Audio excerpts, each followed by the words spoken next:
एक गांव में झपट्टा अपनी माँ के साथ रहता है। पूरा गांव झपट्टा की हरकतों से परेशान है। झपट्टा चारपाई पर सो रहा होता है। अरे ओ झपट्टा, कितना सोएगा? देख, सूरज सर पर चढ़ाया है। अब उठ जा, तू कुछ काम क्यों नहीं कर लेता? क्या माँ, तुम तो मेरे पीछे ही पड़ जाती हो। ठीक है, मैं अभी जाता हूँ काम की तलाश में। न जाने ये गधा कब कमाने खाने लायक होगा। मैं तो इसे समझा समझा कर परेशान हो चुकी हूँ। इसकी इन हरकतों की वजह से बहू मायके जाके बैठी है। झपट्टा अपने गधे के साथ कुछ दूर निकलता है। गांव की पाठशाला में मास्टर जी बच्चों को पढ़ा रहे होते हैं। बच्चों, कल जो तुम्हें सीता स्वयंवर का अध्याय पढ़ाया था, वो याद है ना? जी मास्टर जी, याद है। ठीक है, आज मैं इस अध्याय से तुमसे सवाल पूछता हूँ। गट्टू, ये बता, भगवान शंकर का धनुष किसने तोड़ा? मास्टर जी, मैंने नहीं तोड़ा। किसने तोड़ा ये बता। माँ कसम, मैंने नहीं तोड़ा। मैंने कल सीता स्वयंवर का पाठ पढ़ाया था ना? बता, धनुष किसने तोड़ा? नहीं तो मैं तेरी खाल उतार दूंगा। मास्टर जी, सच कह रहा हूँ, मैंने नहीं तोड़ा। वो सकटुआ का बेटा है ना, बहुत बदमाश है, जरूर उसने ही तोड़ा होगा। बेवकूफ, इधर आ। मुझे गधे को इंसान बनाना अच्छे से आता है। झपट्टा पास से गुजर रहा होता है और मास्टर जी की बात सुनता है। अरे वाह, मास्टर जी को गधे से इंसान बनाना आता है। क्यों ना मैं अपने गधे को मास्टर जी से इंसान बनवा लूं। वो इंसान बनकर कमाता रहेगा और मैं आराम से बैठकर खाता रहूंगा। झपट्टा पाठशाला में मास्टर जी के पास जाता है। मास्टर जी, आप गधे को इंसान बनाना जानते हैं? हाँ, जानता हूँ। इसमें कोई शक है? मास्टर जी, आप मेरे गधे को इंसान बना दीजिए ना। सच के गधे को? मास्टर जी, जितने पैसे लगेंगे वो दे दूंगा, लेकिन आप मेरे गधे को इंसान बना दीजिए। अरे तू बात को समझ क्यों नहीं रहा? आपके हाथ जोड़ता हूँ, मेरे गधे को इंसान बना दीजिए। तू मानेगा नहीं। एक काम कर, तू अपने गधे को इस पेड़ से बांध दे और जा, 2 घंटे बाद आना। ठीक है मास्टर जी, मैं पूरे 2 घंटे बाद आऊंगा, लेकिन आप इसे इंसान बना देना, अच्छा? और साथ में थोड़ा पढ़ा लिखा भी देना। हाँ, जाओ, आराम से जाओ और फिक्र मत करो। मास्टर जी झपट्टा के जाने के बाद गधे को खोलकर भगा देते हैं। दूसरी तरफ झपट्टा खुद से, बहुत देर हो गई, अब चलता हूँ। अब तक तो मास्टर जी ने मेरे गधे को इंसान बना ही दिया होगा। झपट्टा स्कूल जाता है। मास्टर जी, मेरे गधे को आपने इंसान बना दिया। हाँ, वो तो बहुत बड़ा आदमी बन गया है। मास्टर जी, कहाँ है मेरा गधा? जरा मुझे भी मिलवाओ ना। अरे वो तो पढ़ लिख कर पुलिस में भर्ती हो गया है और हमारे गांव के थाने में दरोगा भी लग गया है। क्या बात है मास्टर जी, आपने तो कमाल कर दिया। जल्दी जाओ, जाकर अपने गधे से मिल लो। जी मास्टर जी, लेकिन आपकी फीस?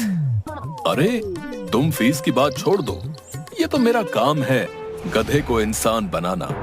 तुम जल्दी जाओ और जाकर अपने गधे से कोतवाली में मिल लो। जी, मैं अभी जाता हूँ मास्टर जी, धन्यवाद। झपट्टा सीधा थाने में जाता है। वहाँ कोतवाली में बैठे कोतवाल को पकड़कर बोलता है, क्यों रे, है बैठकर सिगरेट पी रहा है? गधे से इंसान क्या बन गया तू? है तू तो बड़े छोटों की इज्जत करना ही भूल गया रे। रे कौन है तू? हमसे कह रहा है कि हम कौन है? देखो भैया, देखो। अबे तू हमें क्यों पहचानेगा अब, है? रे नालायक, तू जानता है कि तू किससे बातें कर रहा है? अरे तुझे कैसे भूल सकता हूँ? है इस वर्दी में आकर तू अपनी औकात भूल गया है? इससे अच्छा तो तू तभी था जब मैं तेरे पीठ पर सामान लाद कर तेरी कमर तोड़ता था। है रे पागल, रे चल निकल यहाँ से, नहीं तो तेरी खाल उतार दूंगा। आज तू जिस कुर्सी पर बैठा है, तूने जो वर्दी पहन रखी है, इसको दिलाने वाला कौन है पता है?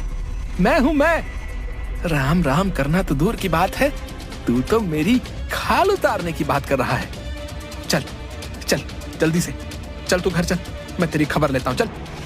अरे पागल आदमी, अरे कहाँ से आ गया ये? अबे नालायक गधे, गधे से इंसान बन गया, लेकिन लात मारने की आदत तू अभी तक नहीं भूला रे।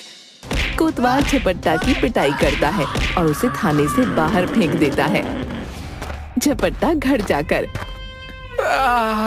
माँ तू जानती है आज क्या हुआ? क्या करके आया है अब? अरे वो हमारा जो गधा है, उसको मैंने मास्टर जी से कहकर इंसान बनाया, और इंसान बनकर वो हमारी ही कोतवाली में कोतवाल बन गया है। लेकिन समय देखो, इंसान बनते ही वो गधा मुझे ही भूल गया और मुझे ही मार रहा था। गधे को इंसान बनाया? क्या बकवास कर रहा है? हाँ, पाठशाला के मास्टर जी ने हमारे गधे को इंसान बनाया और उसे पढ़ा लिखा कर कोतवाल की नौकरी भी दिला दी। कहाँ है हमारा गधा? कहाँ छोड़ आया तू उसे? अरे छोड़ नहीं आया, वो तो हमारी कोतवाली में कोतवाल बन गया है। हे भगवान, एक दिन तू मुझे भी बेच देगा। माँ डंडा लेती है और झपट्टा की फिर से पिटाई कर देती है।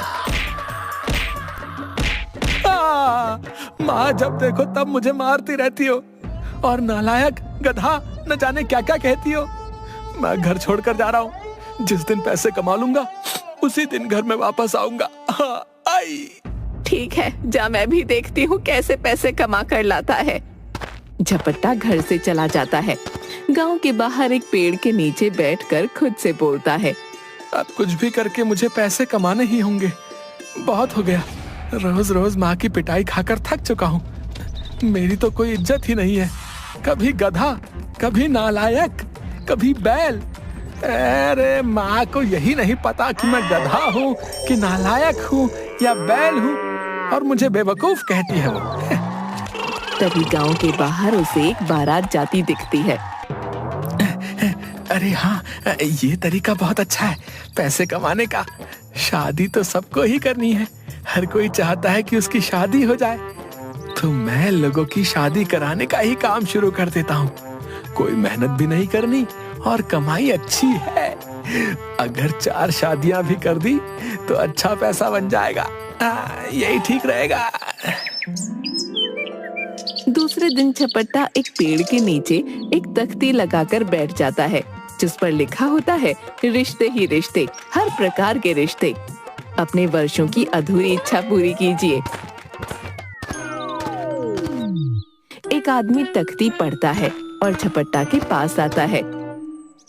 महाराज जी, आपने इस तख्ती पर जो लिख रखा है वो सच है? हाँ बेटा, बिल्कुल सच है। बोलो, तुम्हें कैसी कन्या चाहिए? महाराज जी, मेरा नाम सुशील है और मेरी उम्र जो है वो 40 की हो गई है, लेकिन मेरी अभी तक शादी नहीं हुई है। आधी उम्र खत्म हो गई, अब शादी करेगा? क्या कहा महाराज जी? कुछ नहीं बेटा, ये कहा कि शादी की यही उम्र बिल्कुल सही होती है। बताओ, तुम्हें कैसी कन्या चाहिए? बोलो। बस कन्या जो है वो सांस ले रही हो, वो भी चलेगी? हाँ, कन्या तो है मेरे पास। तो बस अब जल्दी से मेरी शादी करा दीजिए। कब करना चाहते हो शादी? आज ही करा दीजिए। ऐसे थोड़ी होता है। पहले हम तुम्हें लड़की दिखाएंगे और फिर लड़की भी तुम्हें देखेगी। अगर तुम दोनों एक दूसरे को पसंद कर लोगे तो बातचीत आगे बढ़ेगी, है? फिर दोनों की कुंडलियां मिलेंगी, फिर कहीं जाकर शादी होगी। तो बस ठीक है, आप दुकान बंद कीजिए और कन्या के घर चलिए, अभी कन्या से मिल लेते हैं। अरे तुम तो उतावले ही हुए जा रहे हो, हैं? सब्र करो। ठीक है, फिर आप ही मुझे बताइए कि मुझे क्या करना है। कुछ नहीं, पहले फीस जमा करो। कितनी फीस जमा करनी होगी? 100 रुपए। अभी लीजिए महाराज, पैसों की कमी नहीं है मेरे पास, बस विवाह नहीं हो पाया। चिंता ना करो, अब तुम हमारे पास आ गए हो तो तुम्हारी ये इच्छा हम पूरी कर देंगे, हैं? सुशील 100 रुपए झपट्टा को देता है और दूसरे दिन आने की बात कहकर चला जाता है। झपट्टा अपने घर जाता है। माँ देखो मैं आ गया। आ गया, हो गया गुस्सा ठंडा। माँ संभाल कर बोलो, अब मैं कमाने लगा हूँ। हाँ तू कमाने लगा है? हाँ मैं कमाने लगा हूँ। ये लो 100 रुपए, मेरी पहली कमाई। 100 रुपए? ऐसी कौन सी कमाई कर रहा है जो पहले दिन 100 रुपए मिल गए? मुझे भी बता, ऐसा कौन सा काम शुरू कर दिया तूने? दीवारों के भी कान होते हैं, धीरे से बताऊंगा है। झपट्टा माँ को सारी बात कान में बताता है। माँ बड़ी खुश होती है। मुझे तुम पे गर्व है, आखिरकार तूने सही रास्ता निकाल ही लिया। भगवान खूब तरक्की दे तुझे। ऐसे ही तू 100 के 1000, 1000 के 5000 और 5000 के 5 लाख बनाए और मुझे देता रहे। दूसरे दिन झपट्टा अपनी दुकान पर बैठा होता है। दूर से उसे सुशील आता दिखता है। अरे ये नास पीटा फिर से आ गया, लगता है ये शादी करके ही मानेगा। राम राम महाराज जी, मैं आ गया। चलिए लड़की देखने चलते हैं। हाँ सबर करो, चलते हैं, लेकिन आज नहीं चलेंगे। आज लड़की अपने मामा के घर गई है। ठीक है महाराज जी, मैं कल आता हूँ। है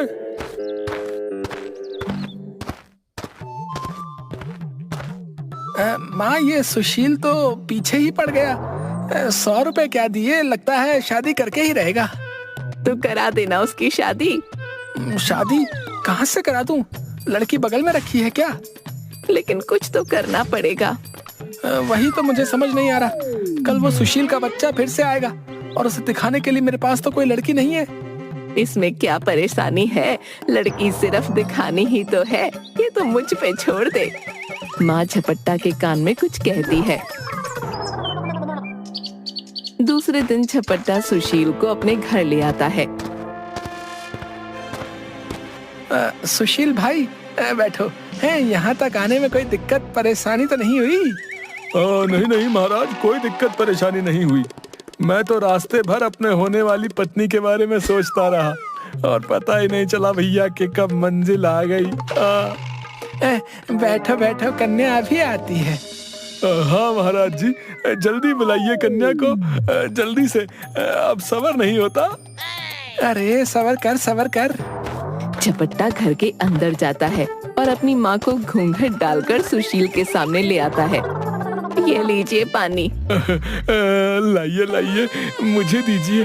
अपनी नाजुक हाथों को इतना तकलीफ मत दीजिए। आप बैठ जाइए। नहीं, मैं ठीक हूँ। तुम्हारा नाम क्या है? सुंदरी। नाम में ही सुंदरता भरी हुई है। तुम तो सुंदरता की मूरत लगती हो। सुंदरी घूंघट में हंसने लगती है। ये रही कन्या है, और तुम भी देख लो, ये सुशील है। कन्या की लंबाई चौड़ाई तो अच्छी है। अब ऐसा है महाराज, मैं सोचता हूँ कि कन्या से लगे हाथों कुछ बात ही कर लेता हूँ। है ठीक है, बैठ जाओ, बातें कर लो। नहीं, आपके सामने नहीं भाई, आप तो पराये मर्द हैं, तो हम अकेले में कुछ बात करना चाहेंगे। अबे साले, हैं मैं पराया हूँ क्योंकि उसने मुझे जन्म दिया है और तू इसका सगा है। अरे मेरे सामने कर लो, मैं कौन सा तुम्हारी बातें पेपर में छपवाने जा रहा हूँ। नहीं, हम उधर बगीचे में जाते हैं। साला मेरे सामने मेरी माँ को बगीचे में ले जा रहा है। मुझे इसकी नीयत ठीक नहीं लगती, खोट है इसकी नीयत में। सुशील झपट्टा की माँ को लेकर बगीचे की तरफ चला जाता है और उससे बातें करने लगता है। सुशील थोड़ी देर बात करने के बाद, अब मुझे लगता है कि तुम ही मेरे लिए बनी हो। तुम्हारे ही इंतजार में मेरी अभी तक शादी नहीं हुई। मुझे भी ऐसा ही लगता है। तो फिर अपना ये चांद सा मुखड़ा मुझे दिखा दो। नहीं, अभी कैसे दिखा दूं? तो कब तक सब्र करूं? जब तक आप मुझसे शादी नहीं कर लेते। अभी कर लेता हूँ, चलो महाराज के पास। झपट्टा वहीं पेड़ के पीछे छुपकर सारी बातें सुन रहा था और बीच में बोलता है, नहीं, अभी शादी नहीं हो सकती। अभी कन्या के परिवार से बात करनी बाकी है, पंडित से बात करना बाकी है, कुंडली मिलवाना बाकी है, बड़े काम बाकी है। महाराज जी, अब आप जल्दी से जल्दी ये सारे काम कर दीजिए, मुझे सब्र नहीं होता। काम तो कर दूं, लेकिन उसमें पैसे खर्च होंगे। पैसों की कोई कमी नहीं है, जितना चाहे खर्च करिए, बस अब ये रिश्ता जल्दी कर दीजिए। ठीक है, तो दो 11,000 रुपए। सुशील पैसे देता है और वहाँ से चला जाता है। ये लो माँ, पूरे 11,000 रुपए। मुझे बेवकूफ समझती थी, देखा मैं कितना समझदार हूँ। हाँ, तू सच कह रहा है, मेरी ही आंखें तुझे पहचान नहीं पाई। लेकिन अब ये बता, ये फिर आएगा तो तू क्या करेगा? उसका भी इलाज है मेरे पास माँ। 2 दिन बाद सुशील फिर से आ धमकता है। क्यों भाई महाराज जी, हो गई बात पक्की है? हाँ हाँ, बिल्कुल पक्की हो गई। तुम कल बारात लेकर आ जाओ। महाराज जी, मैं तो जिंदगी भर आपके पैर धो के पीऊंगा। हाँ हाँ बेटा, बस तुम कल बारात लेकर आओ और तुम्हारे सारे इंतजार की घड़ियां खत्म। दूसरे दिन सुशील बारात लेकर आता है। झपट्टा अपनी माँ को नींद की दवा देकर घूंघट डालकर सुशील के साथ फेरे करा देता है। तभी झपट्टा की माँ बेहोशी की हालत में जमीन पर गिर जाती है। कितनी नाजुक लड़की है, ससुराल जाने के नाम से बेहोश ही हो गई। सुशील, तुम इसे संभाल कर ले जाओ हैं, और इसका ध्यान रखना, अच्छा? जी जी महाराज जी, मैं पूरा ध्यान रखूंगा। देख माँ, तू मुझे हमेशा नालायक गधा और न जाने क्या क्या कहती थी ना, आज तो मैंने तेरा ही काम कर दिया। अब देखता हूँ कैसे मारेगी मुझे तू है। दूसरी तरफ सुशील के घर पहुंचकर रात को जब झपट्टा की माँ को होश आता है, तो वो सुशील को सामने बैठा देखकर घबरा उठती है। मैं कहाँ हूँ? आराम से, तुम परेशान मत हो यशोदा। हमारी शादी के वक्त तुम बेहोश हो गई थी, इसलिए हमारी विदाई तुम्हारी बेहोशी की हालत में करनी पड़ी। अब तो तुम मुझे अपना ये चांद सा मुखड़ा दिखा दो ना। मुखड़ा? हाँ, मुझे अपना चांद सा मुखड़ा दिखा दो और मेरी बेचैनी को दूर कर दो। तुम खुद ही देख लो, मैं तुम्हें क्या ही दिखा दूं। सुशील सुंदरी का घूंघट हटाता है और उसे देखते ही बेहोश हो जाता है। सुंदरी वहाँ से उठती है और सीधा अपने घर जाती है, जहाँ झपट्टा माँ की विदाई करके नाच रहा होता है। कैसा कपूत है ये, अपनी माँ की शादी किसी और से करा के जश्न मना रहा है। ये किसने मारा? एक को तो मैंने किसी तरह यहाँ से भगाया था। क्या तू फिर आ गई? तू मेरा बेटा है तो मैं तेरी माँ हूँ, इतनी आसानी से तेरा पीछा नहीं छोड़ूंगी। जब तक तू सुधरेगा नहीं, तब तक तू डंडे खाएगा। अरे माँ, अरे माँ, अरे माँ, मत मारो, लग जाएगी। अरे अरे अरे अरे, मैं अच्छे से जानता था कि तुम्हें देखते ही वो बेहोश हो जाएगा। अरे अरे अरे, बचाओ। इस तरह झपट्टा को अभी भी माँ के डंडों से छुटकारा नहीं मिलता।